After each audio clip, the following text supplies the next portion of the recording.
3 lutje Allah i lartësuar nuk i refuzon. E para duaja udhëtarit, e dyta duaja prindit, edhe e treta duaja e agjërusit. I modhi Zot nuk e refuzon. Mirë po, se sa ndikon pasuri halal në pranimin e lutjes, këtë e gjejmë përgjigjen hadithin e pejgamberit alayhi salatu wasalam, që e gjejmë tek Imam Muslimi.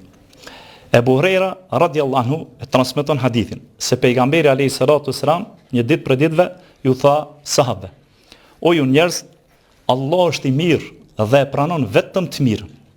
Allahu i ka urdhëruar besimtarët me atë se çfarë i ka urdhëruar pejgambert e tij.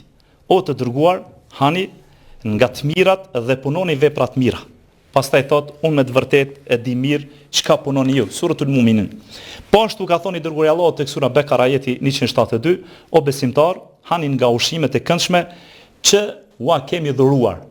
Pastaj i dërguari i Allahut, këtu është poenta, pastaj i dërguari i Allahut Muhamedi sallallahu alaihi wasallam e përmendi shembullin e një personi i cili ka marrë një udhtim të gjatë me flokë të shprishura, i pluhrosur, i ngret duart nga qielli dhe i lutet Allahut të lartësuar duke thonë o Zot, mirë po thot pejgamberi i Zotit, ushqimi i tij është haram, pija e tij është haram, veshmbathja e tij është haram, është ushqyer me haram, e si do t'i përgjigjet atij.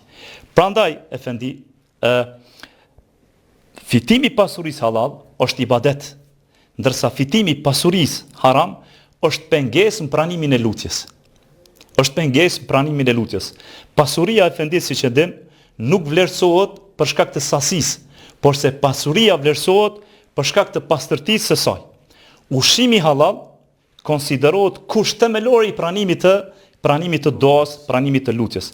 I dërguari i Allahut Muhamedi sallallahu alaihi wasallam na thot në hadithin e Imam Tirmidhiut, që është për haditheve të sakta, lutja është vërtet adhurim.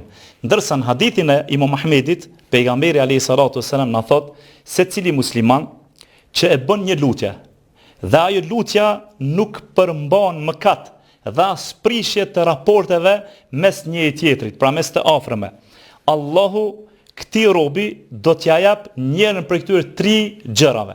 E para ka përmend pejgamberi alayhi salatu wasallam, ose ja pranon lutjen me njerë, ose ja rezervon lutjen në botën tjetër, ose i përgjigjet lutjes së tij marsa ai ka kërku, pra ja largon një të keqe, marsa ai është përgjigjur Allahut, marsa është lutur Allahut subhanahu wa taala.